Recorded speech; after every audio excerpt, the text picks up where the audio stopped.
Ahoy, my friends. Welcome aboard the Afro Tales podcast. I'm your storyteller, Amon Mazingo.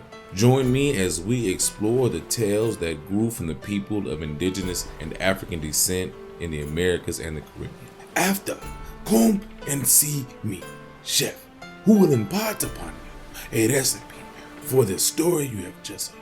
So with no further ado, let us set sail on this new age of exploration.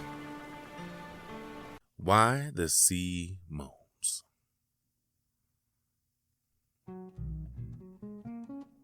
Once upon a time, there was a little princess who lived in a magnificent royal palace. All around the palace, there was a beautiful garden full of lovely flowers and rare shrubs and trees. The part of the garden which the princess liked most of all was a corner of it which ran down to the sea. She was a very lonely little princess, and she loved to sit and watch the changing beauty of the sea. The name of the little princess was Dionysia, and it often seemed to her that the sea said, as it rushed against the shore, Dionysia, Dionysia. One day, when the little princess was sitting all alone by the sea, she said to herself, "Oh, I am so lonely. I do so wish that I had someone or somebody to play with. When I ride out in the royal chariot, I see little girls who have other little boys and girls to play with them. Because I'm the royal princess, I never have anybody to play with me. If I have to be the royal princess and not play with other children, I do think I might have some sort of live thing to play with me." Then the most remarkable thing happened. The sea said very slowly and distinctly and over again, so there couldn't be any mistake about it, Dionysia, Dionysia. The little princess walked up close to the sea, just as close as she dared to go without danger of getting her royal shoes and stockings wet. Straight out of the biggest wave of all, there came a sea serpent to meet her. She knew it was a sea serpent from the pictures in her royal storybooks, even though she had never seen a sea serpent before. But somehow, this sea serpent looked different than the pictures. Instead of being a fierce monster, it looked kind and gentle and good. She held her arms out to it right away. "Come play with me," said Dionysia. "I am Labismina, and I have come to play with you," replied the sea serpent. After that, the little princess was very much happier. The sea serpent came out of the sea to play with her every day when she was alone. If anyone else came near, Labismina would disappear into the sea. So no one but Dionysia ever saw her. The years passed rapidly, and each year the little princess grew to be a larger and larger princess. At last, she was 16 years old, and a very grown-up princess indeed. She still enjoyed her old playmate Labismina, and they were often together on the seashore. One day, when they were walking up and down together beside the sea serpent looked at Dionysia with sad eyes and said, "I, too, have been growing older all these years, dear Dionysia. Now the time has come that we can no longer play together. I shall never come out of the sea to play with you anymore, but I shall never forget you, and I shall always be your friend. I hope that you will never have any trouble, but if you ever should, call my name, and I will come to help you." Then the sea serpent disappeared into the sea. About this time, the wife of a neighboring king died, and as she lay upon her deathbed, she gave the king a jeweled ring. "When the time comes, when you wish to wed again," she said, "I ask you to marry a princess upon whose finger this ring shall be neither too tight nor too loose." After a while, the king began to look about for a princess to be his bride.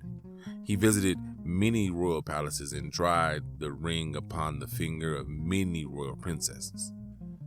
Upon some the ring was too tight, and upon others it was too loose. There was no princess whose finger it fitted perfectly. At last, in his search, the king came to the royal palace where the Princess Dionysia lived. The princess had dreams of her own of a young and charming prince who would someday come to wed her. So she was not pleased at all. The king was old and no longer handsome, and when he tried the ring upon Dionysia's finger, she hoped with all her heart that it wouldn't fit. It fit perfectly. The Princess Dionysia was frightened nearly to death. Will I really have to marry him?" she asked her royal father. Her father told her what a very wealthy king he was, with a great kingdom and a wonderful royal palace, ever so much more wonderful and grand than the palace the Princess Dionysia had always had for her home. Her father had no patience at all with her for not being happy about it. "You ought to consider yourself the most fortunate princess in all the world," he said. Dionysia spent her days and nights weeping. Her father was afraid that she would grow so thin that the ring would no longer fit her finger. So he hastened the plans for the wedding. One day, Dionysia walked up and down beside the sea, crying as if her heart would break. All at once, she stopped crying. "How stupid I have been," she said. "My old playmate, Labismina, told me that if I ever was in trouble, she would come back and help me. With all my silly crying, I had forgotten all about it." Dionysia walked up close to the sea and called softly, "Labismina, Labismina." Out of the sea came the sea serpent, just as she used to come.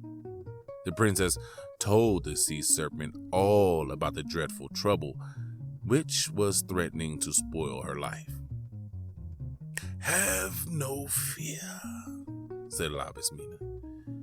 "Tell your father that you will marry the king when the king presents you with a dress the color of the fields and all their flowers, and that you will not marry him until he gives it to you." Then the sea serpent disappeared again into the sea.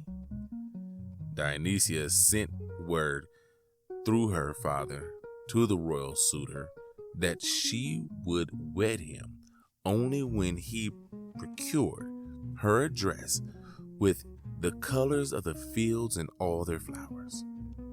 The king was very much in love with Dionysia, so he was filled with joy at this request.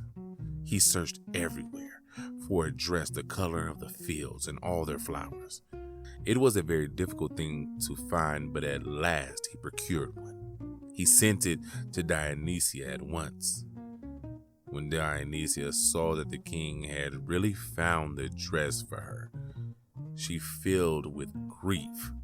She thought there was no escape and that she would have to marry the king after all. As soon as she could get away from the palace without being noticed, she ran down to the sea again, called, "Labismina! Labismina!" The sea serpent at once came out of the sea. "Do not fear," she said to Dionysia. "Go back and say that you will not wed the king until he gives you a dress the color of the sea and all its fishes." When the king heard this new request of Dionysia's, he was rather discouraged. However, he searched for the dress, and at last, after expending a great sum of money, he procured such a gown. When Dionysia saw that a dress the color of the sea and all its fishes had been found for her, she again went to seek counsel from her old playmate. "Don't be afraid," Labismina said. "This time, you must ask the king to get a dress the color of the sky and all the stars. You may also tell him that this is the last present you will ask him to make you." When the king heard about the demand for the dress the color of the sky and all its stars, he was completely disheartened. But when he heard that Dionysia had promised that this would be the last present she would ask, he decided that it might be a good investment after all. He set out to procure the dress with all possible speed. At last he found one. When Dionysia saw the dress, the color of the sky and all its stars, she thought that this time there was no escape from marrying the king. She called the sea serpent with anxious heart, for she was afraid that now even Labismina couldn't do nothing to help her. Labismina came out of the sea in answer to her call. "Go home to the palace and get your dress the color of the field and all its flowers," said the sea serpent. "And your dress the color of the sea and all its fishes, and your dress the color of the sky and all its stars. Then hurry back here to the sea, for I have been preparing a surprise for you." All the time the king had been procuring the wonderful gowns for Dionysia, the sea serpent had been building a ship for her.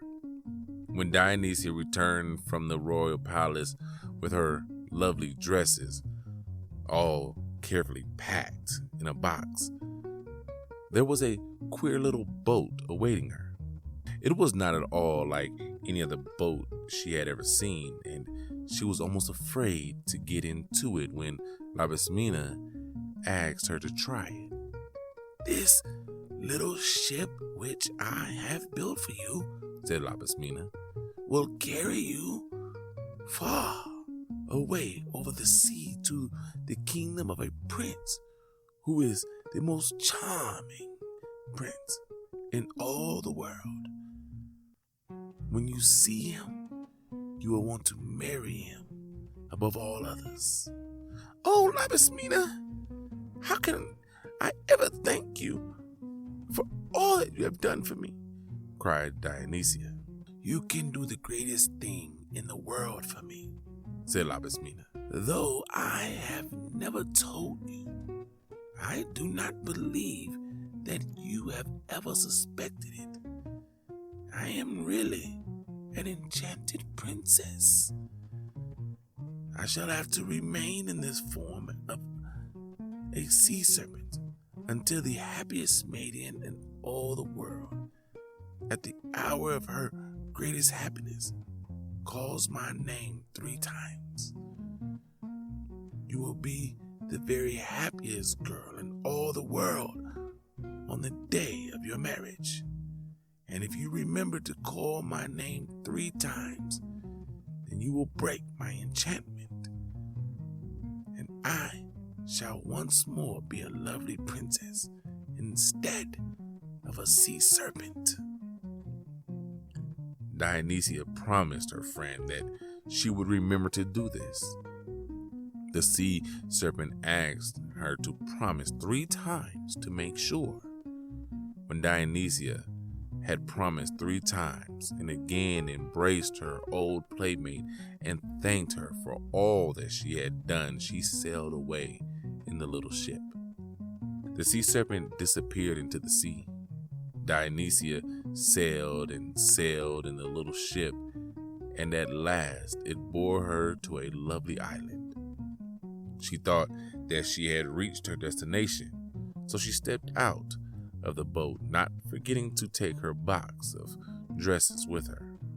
As soon as she was out of the boat, it sailed away.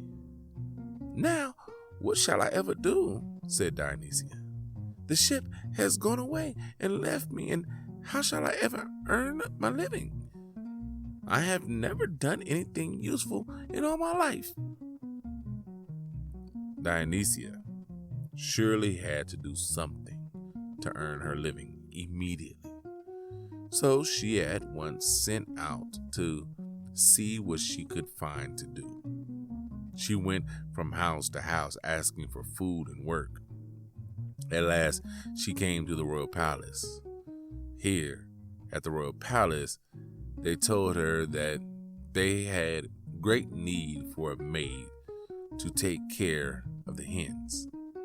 Dionysia thought that this was something which she could do, so she accepted the position at once. It was, of course, very different work from being a princess in a royal palace, but it provided her with food and shelter. And when Dionysia thought of having to marry the old king, she was never sorry that she had left home. Time passed, and at last there was a great feast day celebrated in the city. Everybody in the palace went except the little maid who minded the hens. After everyone had gone away, Dionysia decided that she would go to the fiesta too. She combed her hair and put on her gown, which was the color of the fields and all their flowers. In this wonderful gown, she was sure nobody would ever guess that she was the little maid who had been left at home to mind the hens. She did want to go to the fiesta. She hurried there as fast as she could and arrived just in time for the dances. Everybody at the fiesta noticed the beautiful maiden in the gown, the color of the fields and all their flowers. The prince fell madly in love with her. Nobody had ever seen her before. Nobody could find out who the beautiful stranger was or where she came from. Before the fiesta was over, Dionysia slipped away, and when the rest of the royal household returned home, there was the little maid minding the hens just as they had left her. The second day of the fiesta, everybody went early except the little maid who looked after the hens. When the others had gone, she put on her dress the color of the sea and all its fishes and went to the fiesta. She attracted even more attention than she had the day before. When the fiesta was over and the royal household had returned to the royal palace, the prince remarked to his mother, "Don't you think that the beautiful stranger at the fiesta looks like the little maid who minds the hens?" "What's nonsense?" replied his mother. "How could the little maid who minds our hens ever get such beautiful gowns to wear?" Just to make sure, however, the prince told the royal counselor to find out if the little maid who minds the royal hens had been to the fiesta. All the servants told about leaving her at home with the hens and coming back and finding her just as they had left her. "Whoever the beautiful stranger at the fiesta may be," said the prince, "she is the one above all others I want for my wife. I shall find her somehow." The third day of the fiesta, Dionysia went attired in her gown the color of the sky and all its stars. The prince fell more madly in love with her than ever.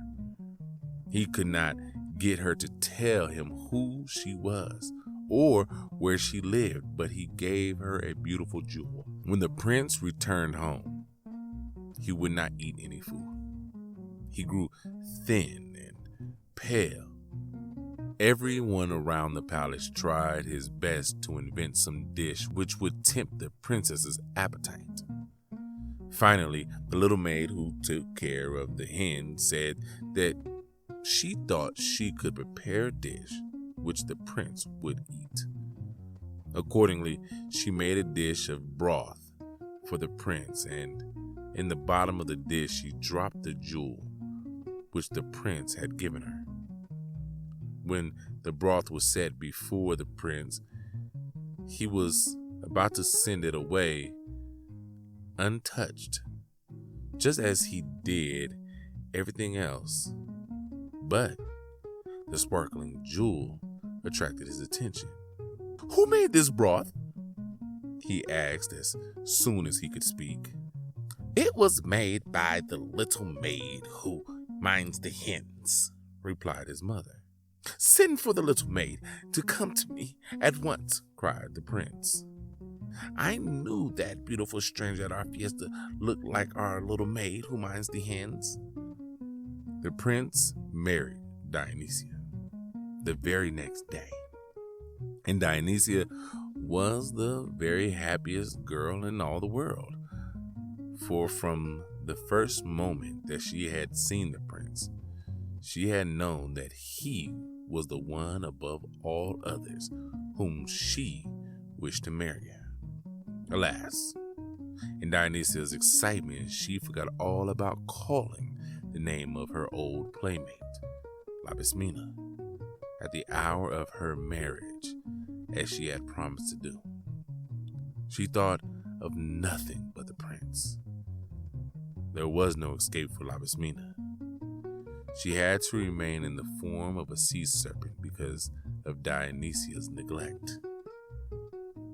She had lost her chance to come out of the sea and become a lovely princess herself and find a charming prince of her own.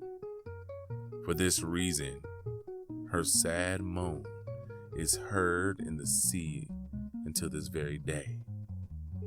Perhaps you have noticed it. You will often hear the call come from the sea as it breaks against the shore.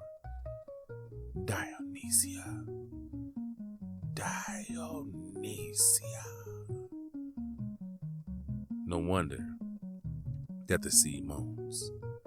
It's enough to make a sea serpent sad, to be forgotten by the very person one has done most to help. The end.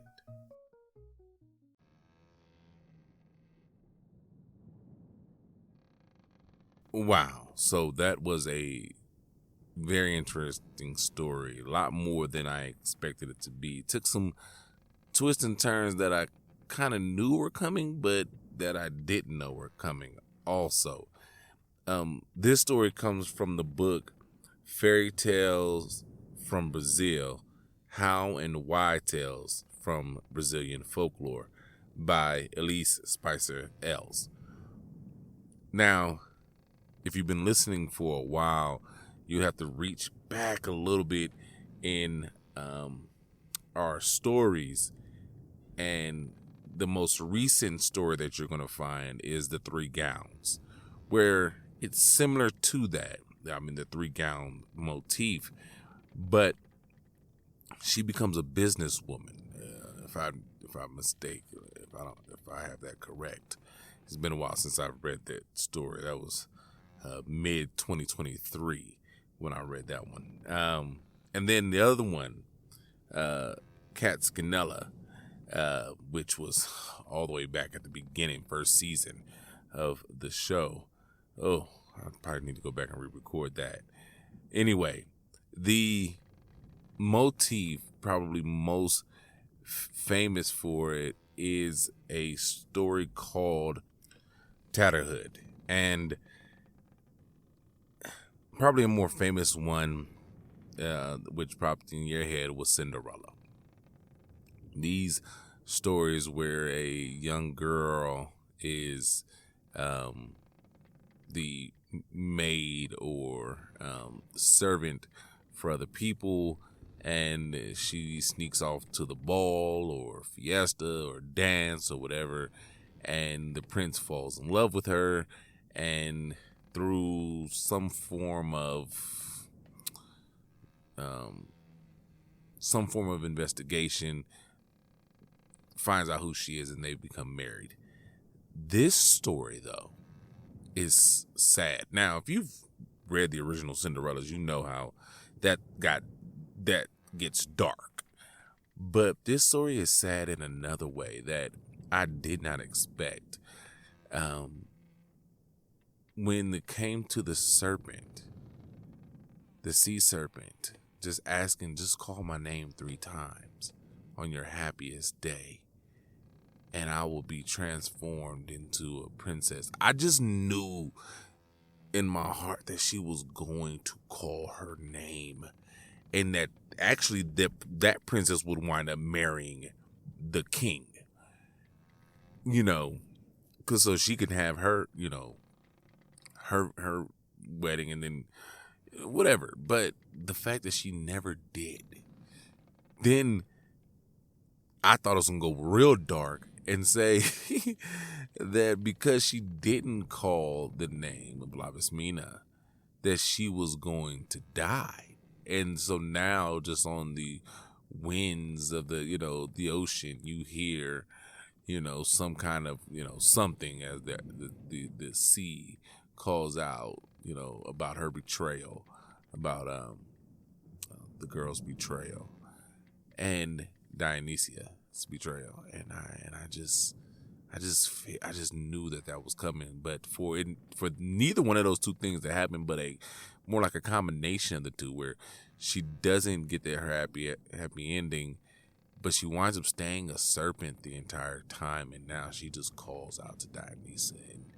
anger and sadness and betrayal. And it's like, yeah, sometimes you forget about your friends when you move away. I know I have a best friend back home, and we don't talk as much as we should, but we still keep in contact. But there's other friends I know, they probably like, oh, this guy forgot all about me. I don't even exist anymore. But that person that's supposed to be your best friend, supposed to be the tight one, that your ride or die. Don't forget about that person when you go off to become whoever you're supposed to become. Don't be like Dionysia and forget about the person who was there for you in your hard times, because that's what she did. And that's hurtful. That's a betrayal. The fact that you couldn't even call my name, not invite me. This wasn't a Maleficent situation. You didn't have to invite me to the party. I just needed you to say my name 3 times. And you promised me you would. And you didn't. That's sad. But, hey, I guess it happens. Or we wouldn't be talking about it right now, right? So do your best not be like Dionysia. All right? Well, go see Chef. He has a wonderful recipe coming out of Brazil for you. This is a little late, so when you're hearing this, it will be after Thanksgiving. So, sorry to think about doing this on the last episode, but happy Thanksgiving to all that partake in it. If you don't partake in Thanksgiving, happy holidays to you. I hope you have a wonderful weekend, and I hope you had some time with your family and those that you love. You know, it's getting colder, at least on this side of on this hemisphere. It is getting colder, and we should think about family a little bit more and getting close to them, especially at this time of year. All right? Like I said, go see Chef, and until we meet again, thank you for coming on this journey, and as always, have a blessed day.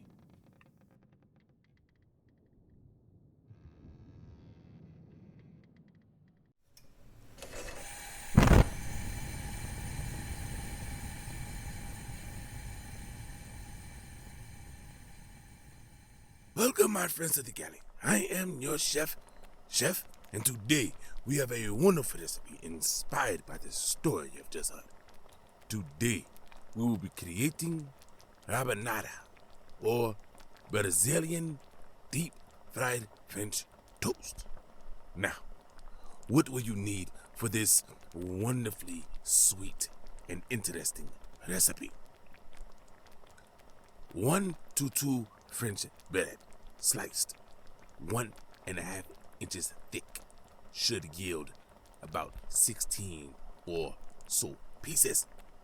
1 14-ounce can of sweet condensed milk, 3 eggs, 1 cup of whole milk, 1 teaspoon of vanilla extract, 1 cup of granulated sugar, half a cup of ground cinnamon, and oil for frying.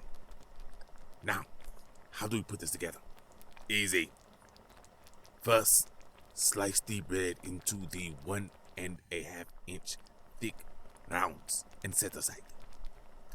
In a deep dish, add the sugar and cinnamon. Whisk to combine and set aside. This is the coating for the deep fried French toast. In a medium deep frying pan, add enough oil to coat the bottom of the pan and about 1.5 inches up the side and set aside. Line a large plate with paper towels and set aside. We will drain our rabanada here. In a medium bowl, measure the condensed milk, the milk and the eggs and the vanilla. Whisk to combine.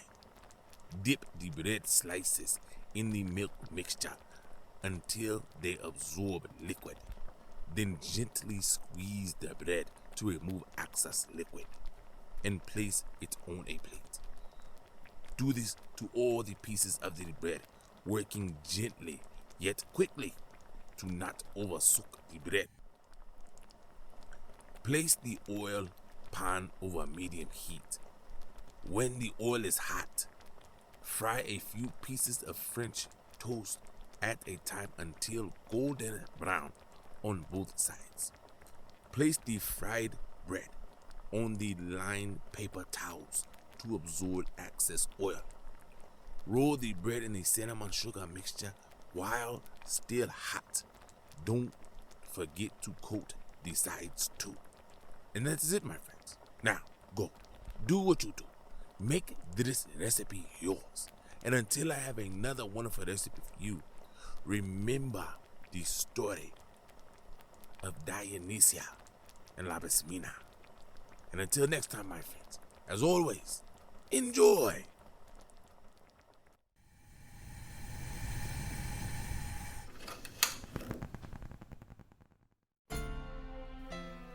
Thank you, my friends, for coming on this voyage. Thanks to Art by Chalet for the logo, episode, and shirt designs. You can get t-shirts and other items on tpublic.com. You can contact me on all socials at AfroTalesCast. That's AfroTalesCast. And email me at AfroTalesCast@gmail.com. You may also become a benefactor by simply sharing with any and everyone, giving a thumbs up, a 5-star rating and review in your podcast app of choice, or simply donating on Patreon or Ko-fi.com. That's ko-fi.com. So until we meet again, may your winds be fair and your seas follow.